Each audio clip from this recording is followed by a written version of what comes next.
Selamat datang di video e-learning dari MySkill, dan di video ini kalian akan belajar tentang search engine optimization. Nah, untuk lebih jelasnya, di video ini kalian akan mulai belajar dari SEO fundamental saya dulu. Bersama aku, Antonius Putu Satria, SEO and ASO Manager at Transpace. Mungkin teman-teman di sini ada yang belum tahu ya, kita perkenalan dikit dulu aja ya. Sekarang aku dipercaya untuk pegang search engine optimization dan app store optimization di Transpace, sebuah perusahaan fintech di Jakarta gitu. Jadi kalau teman-teman di sini ada yang belajar ini karena pivot karir, berarti kita sama, karena dulu aku posisinya juga bukan di digital marketing, bukan pegang SEO juga, dan kuliah digital marketing dulu kan nggak ada ya, sekarang ada. Jadi teman-teman diharapkan coba pelajari detail-detailnya, materi-materinya, terus coba praktek langsung dengan bikin project atau mungkin cari-cari referensi lain supaya bisa memahami apa yang teman-teman pelajari di video ini. Nah, di video ini ada 2 poin belajar yang bakal dipelajari, yaitu mengenal search engine optimization itu sendiri dan juga prinsip kerja search engine. Karena SEO itu akrab dengan search engine atau mesin pencari, jadi teman-teman semuanya diharapkan mengerti dulu nih pengertian dasar SEO dan gimana sih search engine-nya ini bekerja gitu. Oke, kita masuk di mengenal SEO dulu.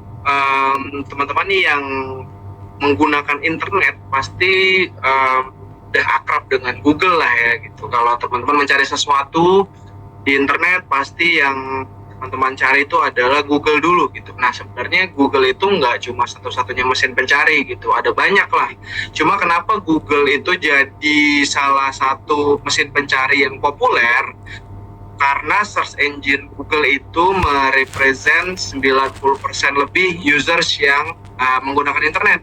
Maka dari itu, teman-teman boleh menggunakan Google sebagai mesin pencari utama yang teman-teman harus pelajari dari sisi gimana cara bekerjanya, gimana cara update algoritmanya. Dari situ nanti teman-teman bisa explore lebih jauh tuh search engine tuh cara bekerjanya secara menyeluruh tuh seperti apa.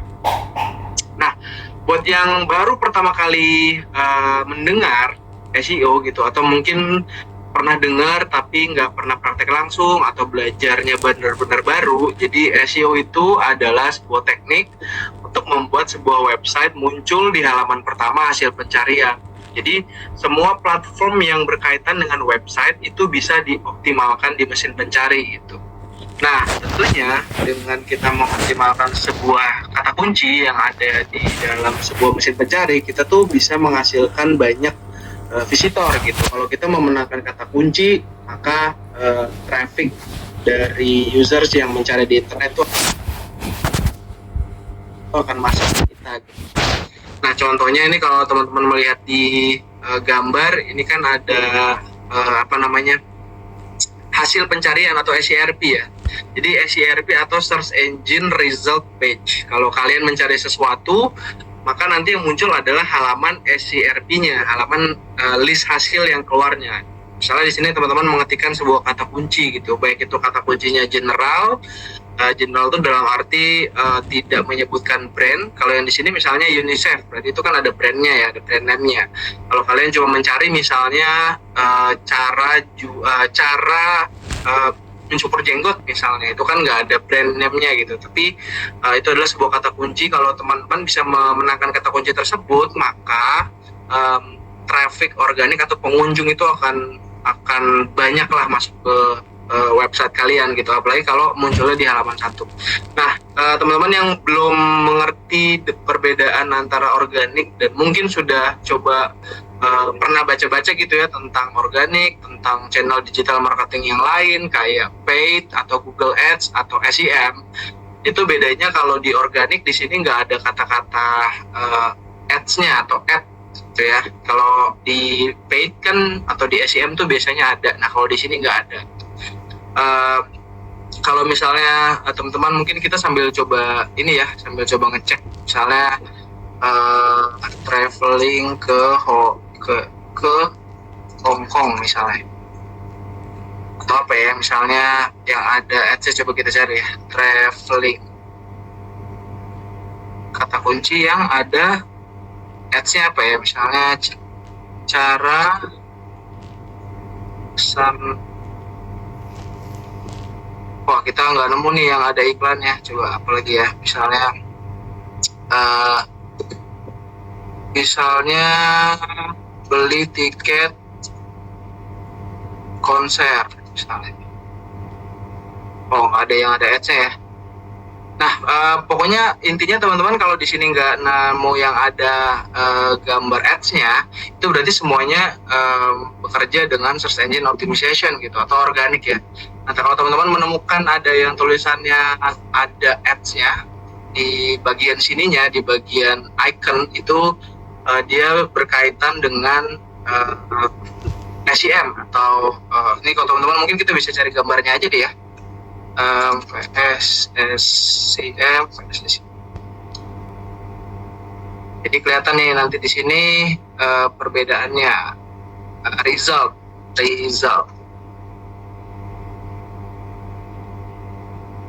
Nah ini kurang lebih lah. Nah ini gambarannya, kalau teman-teman bisa melihat kurang lebih gambarannya kayak gini ya. Nah, balik lagi ke materi, kalau kita ngomongin tentang SEO, teman-teman, kita pasti kan ngomongin tentang website. Tapi kalau misalnya teman-teman belum mengerti membuat website, sebenarnya nggak harus kita mengerti secara detail atau teknikal untuk membuat website. Dengan kita membuat tulisan aja, itu sebenarnya kita udah bisa menerapkan si search engine optimization itu. Nah, nanti detailnya akan kita bahas ya ke belakang.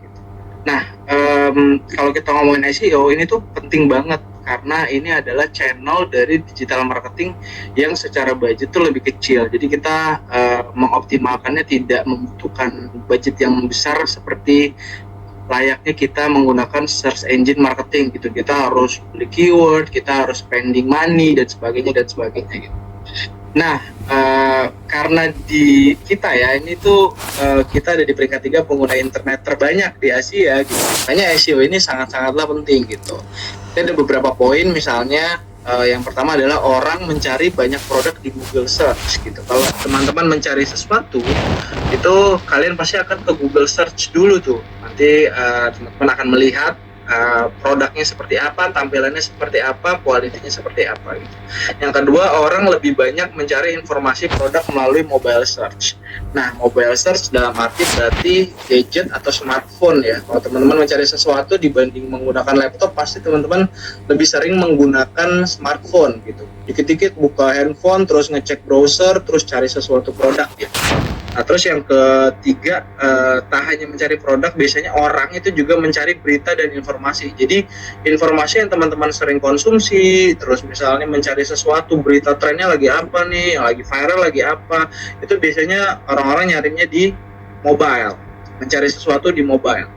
Nggak mungkin kan tiap ada info atau apa teman-teman harus buka laptop atau buka komputer. Itu kan lebih tidak efisien. Tapi kalau teman-teman punya gadget, punya smartphone, semuanya itu bisa kalian lakukan di smartphone. Nah, maka dari itu dengan adanya mobile atau smartphone yang sekarang tuh mungkin semua orang udah punya, si SEO itu sebenarnya berperan sangat-sangat penting gitu, karena pengguna internet menggunakan mobile untuk mencari sesuatu, mencari informasi, mencari produk, mencari berita, itu menggunakan smartphone. Nah, yang keempat adalah triliunan pencarian atau penelusuran tiap tahunnya. Nah, ini kalau kita mau coba ngomongin data sedikit dari hasil pencarian, di sini kan disebutkan bahwa triliunan pencarian, berarti orang tuh udah triliunan kali mencari informasi yang ada di internet melalui Google dan smartphone-nya gitu. Mungkin ini bisa dibilang kalau kita sebutkan secara nominal atau angka gitu, ini angkanya gede banget gitu. Nah, bayangkan dari orang-orang yang mencari tersebut, kita ada di bagian 1%-nya saja untuk memenangkan kata kunci di mesin pencari gitu. Maka visitor di dalam website kita itu akan sangat banyak banget gitu. Dan tinggal gimana kita caranya mengoptimalkan supaya bisa mensupport bisnis yang kita punya. Nah ini ada yang tadi kita cari-cari ya, udah kelihatan kurang lebih gambarannya seperti apa. Jadi kalau kita ngomongin SEM, mungkin teman-teman sudah belajar tentang SEM. Ini kalau di Google itu biasanya ada 3 slot gitu ya, ada 3 posisi lah yang ada di bagian atas ketika mencari sesuatu gitu. Contoh slot 1, slot 2, slot 3 di sini ada 3 paid ads atau SEM. Di bawahnya itu ada organik gitu. Nah ini nggak menutup sebenarnya tampilnya cuma 3 ya, kadang hanya ada 1, kadang 2, kadang 3 gitu. Jadi tergantung kata kuncinya, tergantung banyak orang yang pasang iklannya berdasarkan kata kunci yang sedang kita cari tersebut. Nah kalau kita mau ngomongin optimalisasi dari kata kunci, kalau kita sudah memenangkan kata kunci organik dan ada di peringkat 1, kalaupun misalnya kita udah ada di posisi 1 tapi di atasnya ada iklan dengan kata kunci tersebut, kita posisinya akan ada di bawah. Posisi ads tuh akan lebih di atas ketimbang organik gitu. Tapi balik lagi ke awal, bahwa organik itu atau SEO itu adalah channel yang paling minim budget. Bayangkan kalau yang atas 3 ini nggak ada budgetnya sudah habis, terus tidak tidak jalan kampanye gitu. Ya udah, posisi satunya itu akan ditempati oleh organic result, which is yang ada di posisi keempat ini ya, 1, 2, 3, 4. Nah, maka dari itu penting banget nih kita punya optimalisasi dari sisi organic search-nya gitu, dari sisi keyword, pembentukan website dan sebagainya. Nah ini yang kita bahas tadi tentang SERP atau halaman hasil penelusuran. Teman-teman yang mungkin ya kalau lagi mencari sesuatu di Google, itu biasanya ada beberapa tipe hasil yang muncul. Misalnya di sini ada yang text result yang tadi kita lihat, terus ada rich result yang kayak tampilannya itu agak gede, ada kadang boxnya, kadang di highlight, itu namanya rich result. Terus ada image result, itu biasanya gambarnya kayak carousel. Nah ini sebenarnya bisa bisa dibilang kita bisa expand lebih jauh kalau kita mau lihat semua gambarnya gitu, hanya gambar aja gitu kita bisa lihat. Tapi intinya kalau di Google SERP itu kita bisa lihat bahwa hasil yang kita munculkan di bagian ini itu tuh dari berbagai jenis hasil. Ada gambar, terus ada juga video ya, video tentunya biasanya akan banyak dari YouTube gitu. Makanya ini pentingnya SEO itu juga berkolaborasi dengan tim lain, entah tim kreatif, tim sosial media, karena kan semua yang berkaitan dengan SEO itu pasti berkaitan juga dengan platform lain, termasuk sosial media, yang mana sosial media itu punya website, yang mana website itu bisa dioptimalkan. Pokoknya rumusnya gitu ya, kalau teman-teman, apapun yang punya website itu bisa dioptimalkan, tinggal gimana caranya kita mengoptimalkannya saja di yang diambil dari teks yang ada di konten website. Jadi kalau kita lihat website mencari sesuatu lalu munculnya seperti ini, contoh misalnya di sini apa itu website, terus pengertian, jenis dan manfaatnya, terus pengertian website, manfaat dan jenis-jenis lengkap. Nah jadi di sini ada 2 contoh ya yang berkaitan dengan hasil teks. Di sini misalnya ada website, kata kuncinya adalah website. Apa itu website? Maka dijelaskanlah di sini.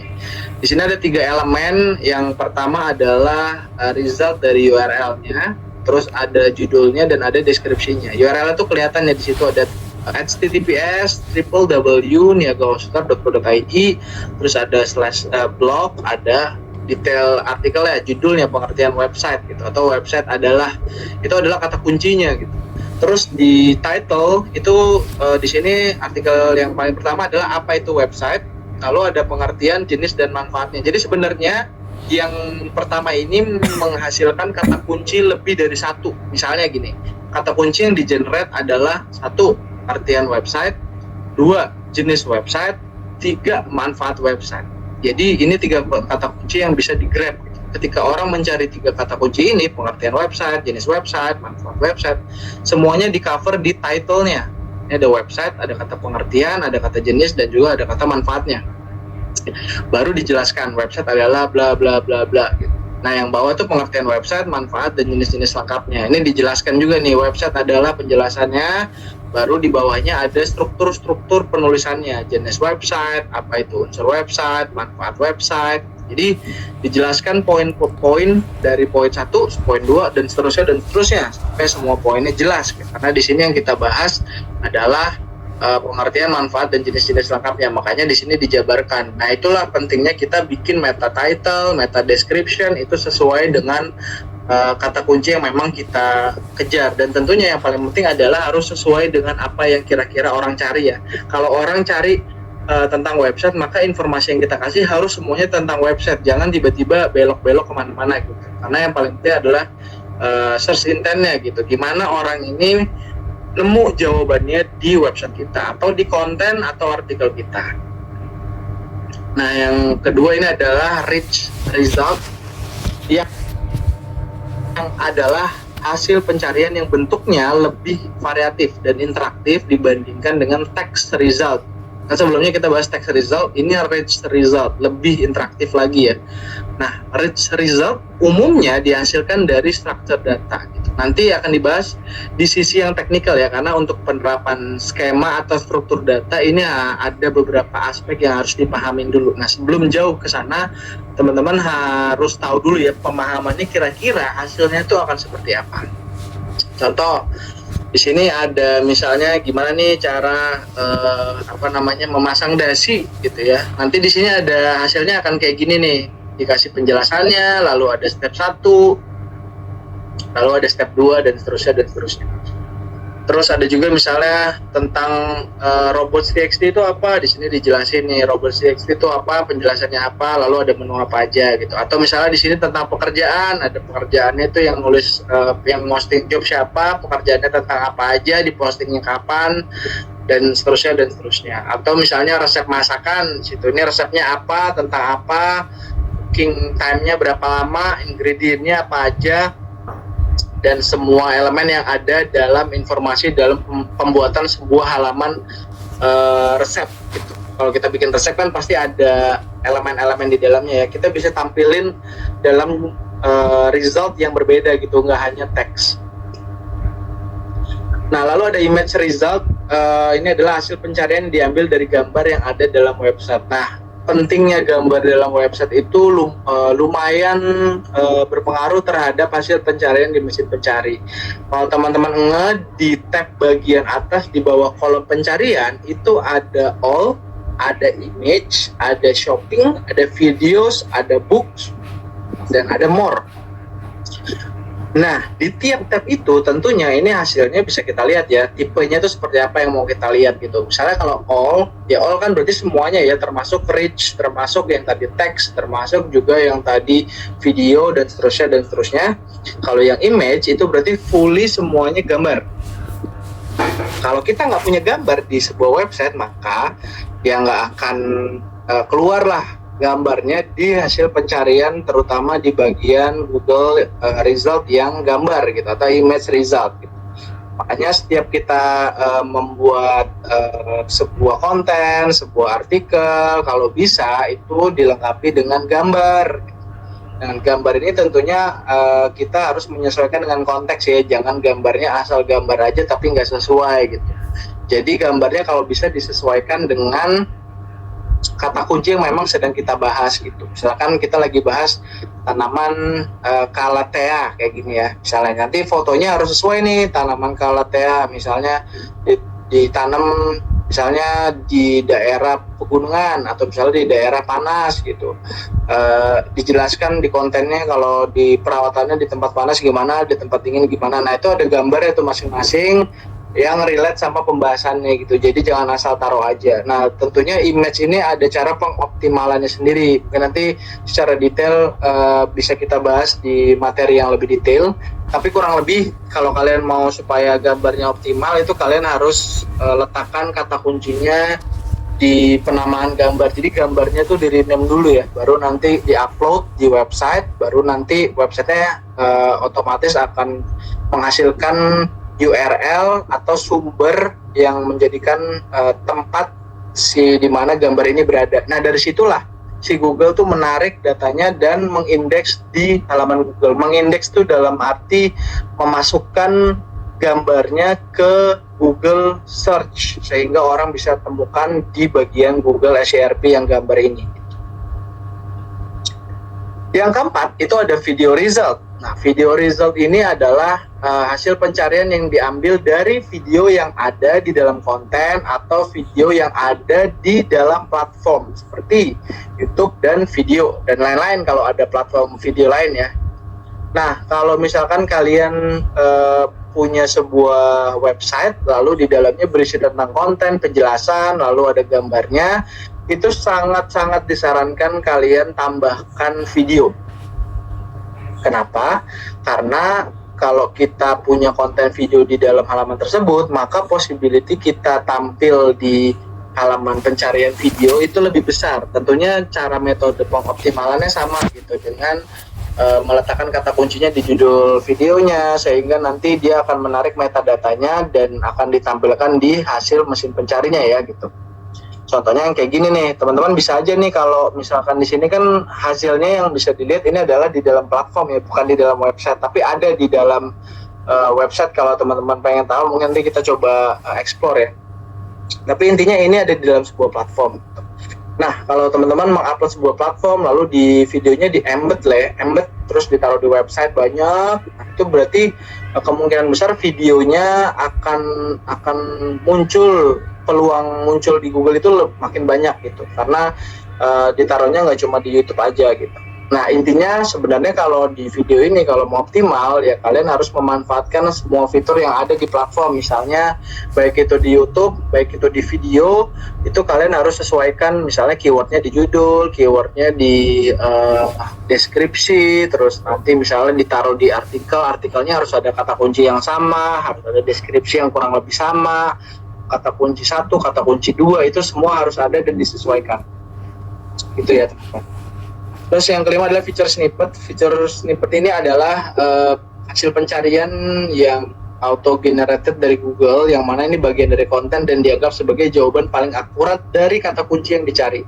Nah, untuk pengoptimalan ini yang bisa menentukan hanya Google. Jadi kalau yang tadi itu image result atau apa itu semua bisa kita setup, bisa kita setting gimana muncul, gimana caranya biar nggak muncul. Tapi kalau yang feature snippet ini semua yang narik adalah Google. Jadi yang menentukan kita bisa masuk feature snippet apa tidak itu adalah Google. Tentunya berdasarkan konten yang kita buat. Makanya kita harus paham dulu kurang lebih kalau misalnya kita pengen dapat feature snippet kayak gini, caranya gimana ya? Misalnya di sini ada keyword apa itu giveaway. Nah, yang muncul adalah giveaway strategi marketing kekinian buat memikat pelanggan dari Niaga Hoster. Misalnya di situ ada giveaway, dijelaskan ya kata kuncinya adalah apa itu giveaway atau giveaway. Di sini kelihatan ya. Yang di bold itu adalah penjelasannya. Jadi misalnya gini, giveaway adalah pengantarnya ya. Nah, selanjutnya di bold tuh upaya membagikan hadiah atau sesuatu secara gratis untuk memasarkan bisnis. Titik. Nah, itu di bold tuh sama Google. Nah, dari sini berarti kita tahu yang dicari sebenarnya dari pengertian apa itu giveaway adalah apa yang sudah di bold sama Google gitu, supaya membagikan hadiah. Nah, feature snippet ini tentunya kita harus tahu nih di dalamnya penjelasannya itu harus benar-benar strict to the point, nggak muter-muter gitu. Hanya susunan katanya itu harus benar. Jangan sampai ditambah-tambahin kayak hal-hal yang nggak penting, kayak misalkan giveaway yaitu adalah upaya yang membagikan sebuah hadiah atau memang sesuatu barang atau jasa atau apa secara, jadi terlalu muter-muter gitu. Makanya ini bahasanya harus to the point. Giveaway itu apa gitu dijelaskan.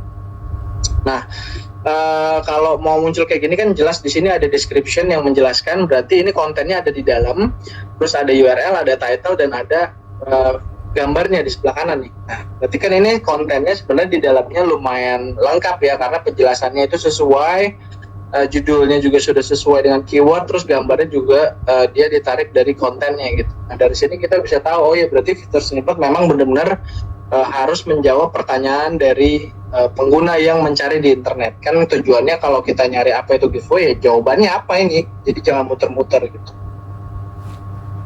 Nah, upcoming SERP feature from Google ini ada Search Generative Experience. Nah, teman-teman mungkin nggak semuanya sudah mengalami atau beberapa ada yang sudah mengalami tentang si Search SGE ini ya, atau Search Generative Experience gitu. Nah, teman-teman kalau mungkin sudah pernah mencoba fitur-fitur yang kayak terkait dengan uh, AI gitu kan.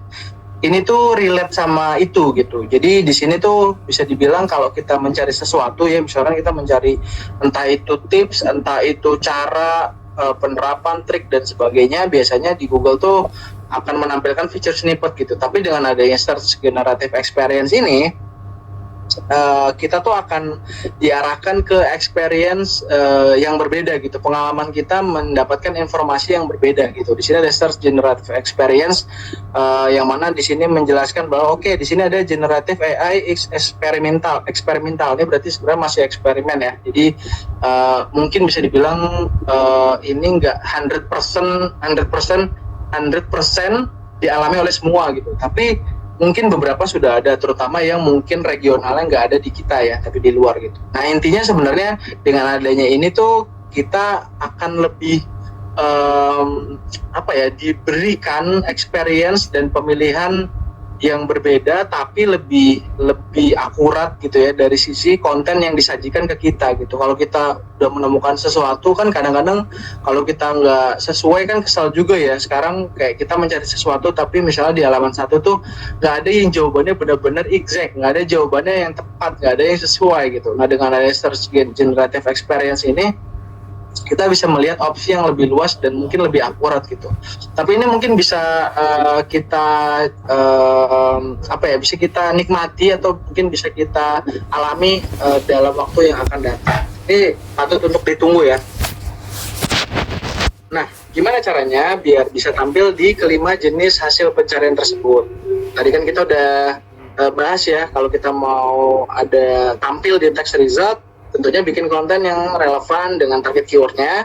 Kalau mau tampil di result itu harus lengkapi identitas kontennya dengan struktur data. Terus yang image kita harus tambahin gambar di setiap konten. Terus kalau video result ya kalau bisa tambahin video dengan embed platform gitu, entah itu YouTube ataupun video yang relevan ya, lagi-lagi kata kuncinya dan kontennya di dalam sebuah website. Nah, prinsip kerja search engine gitu. Ini ada 3 kurang lebih, ada crawling and indexing, algorithm, dan search result gitu. Nah, crawling and indexing ini adalah proses robot Google merayapi sebuah halaman hingga memunculkan halaman Google. Kalau algorithm itu adalah otak dibalik hasil pencarian yang ditampilkan ketika kita mengetikkan kata kunci di dalam sebuah mesin pencari gitu.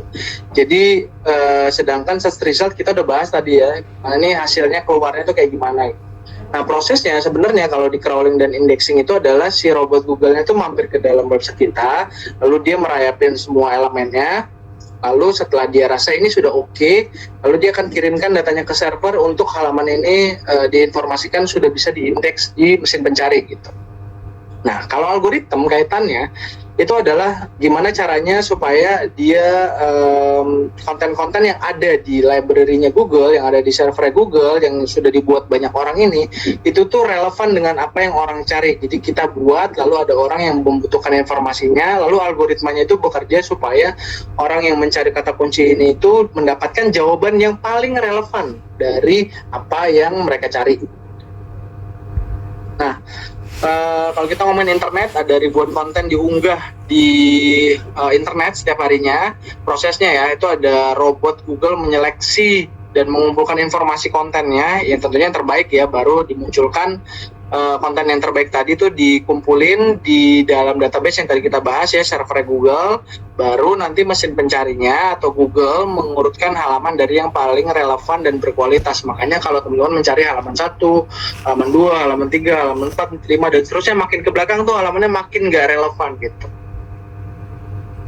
Nah, kalau kita ngomongin algoritma sebenarnya lumayan kompleks yang bisa kita bahas ya, tapi kurang lebih gambarannya biar teman-teman ngeh aja atau paling tidak tahu, algoritma itu bisa dibilang sebuah sistem yang digunakan untuk memecahkan masalah menggunakan instruksi bahasa komputer. Algoritma ini sebenarnya dipakai di seluruh teknologi sebenarnya, karena ini akan memudahkan sebuah teknologi agar bisa digunakan oleh manusia lah.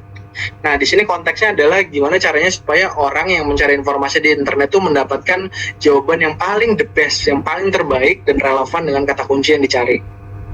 Nah, Algoritma itu adalah otak di balik pencarian, ya jelas karena emang di situ dibuat untuk mencari atau menghasilkan jawaban yang paling relevan. Nah, biar kinerjanya makin optimal, algoritma Google itu dituntut untuk selalu berkembang. Hanya ada algoritma update biasanya dari waktu ke waktu. Nah, proses update-nya kita nggak bisa tahu karena Google yang bikin gitu, atau mesin pencari lain mungkin yang bikin gitu, disesuaikan dengan apa yang sedang terjadi di lapangan. Nah, misalnya sebagai respon atas melonjaknya jumlah pengguna ponsel di dunia, itu Google merilis algoritma Mobile First Index untuk mendorong website agar menerapkan konsep mobile friendly. Di sini berarti engine-nya bekerja dengan dia akan memprioritaskan website yang sudah mobile friendly atau responsif gitu. Jadi di desktop terlihat bagus, di mobile terlihat bagus gitu. Jadi gimana caranya supaya ini tuh mengedepankan mobile view yang udah oke dulu gitu untuk diindeks dan ditampilkan kepada pengguna di mesin pencari gitu ya, kurang lebih cara bekerja.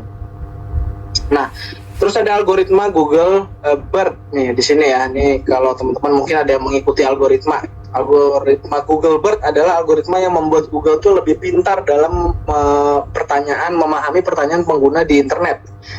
Dengan menggunakan BERT, Google nih dapat memahami konteks kata-kata. Nah, itu sudah kita bahas tadi di bagian yang giveaway gitu. Gimana caranya si algoritma BERT-nya ini mengetahui jawaban dari giveaway. Apa nih jawaban dari pertanyaan apa itu giveaway gitu. Makanya dia lebih pintar dan mengetahui mana nih yang bakal dipilih sama dia dan dijadikan jawaban yang paling relevan. Nah, maka dari itu, kalau kalian mau sukses di SEO, penting untuk membuat konten yang nggak hanya kaya dengan kata kunci, tapi juga memberikan value, nilai, dan jawaban yang sesuai dan relevan dengan pertanyaan pengguna.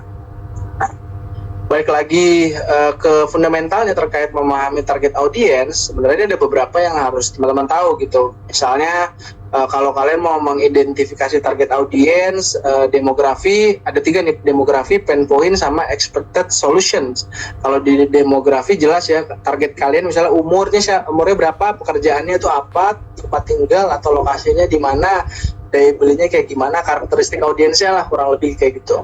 Nah, pain point itu masalahnya gitu. Kira-kira ini user atau orang-orang yang mencari di internet itu masalahnya apa? Apa yang pengen dia cari di internet gitu. Kenapa dia harus datang ke website kita? Apakah kita punya solusi untuk mereka gitu. Nah, itu dijawab di expected solution. Solusi yang memang dibutuhkan kalau emang website kita menyediakan semua informasi yang bisa menyelesaikan masalah, itu sangat bagus gitu. Maka dari itu ini adalah hal yang sangat-sangat penting ketika kita mengoptimalkan sebuah website. Nah, jangan lupa juga kalian harus tahu memahami tuh alasan orang tuh kalau googling tuh ngapain gitu. Misalnya ingin mengetahui sesuatu, ini tren marketingnya lagi ada apa nih tahun ini, 2023, 2024, 2025 dan seterusnya.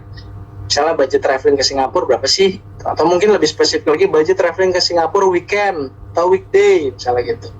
Terus atau misalnya ingin mengunjungi sesuatu, jadi misalnya restoran terdekat atau seblak terdekat di daerah Jati Asih misalnya, atau misalnya sewa motor di Bali 1 hari gitu, misalnya kayak gitu ya. Atau ingin melakukan sesuatu, cara merawat tanaman ini, atau cara membuat website, atau ingin membeli sesuatu, misalnya beli tanaman hias indoor murah misalnya, atau booking tiket kereta misalnya Januari 2024 gitu. Jadi bisa dengan kata kunci tersebut dan lebih more specifically tentang si keywordnya dari sisi long tail keyword atau keyword yang lebih panjang lah, lebih spesifik gitu. Nah, itu tadi video pembahasan di konten video e-learning MySkill. Semoga teman-teman bisa menerapkan, dan sampai bertemu di video pembelajaran e-learning dari MySkill lainnya ya. Bye-bye.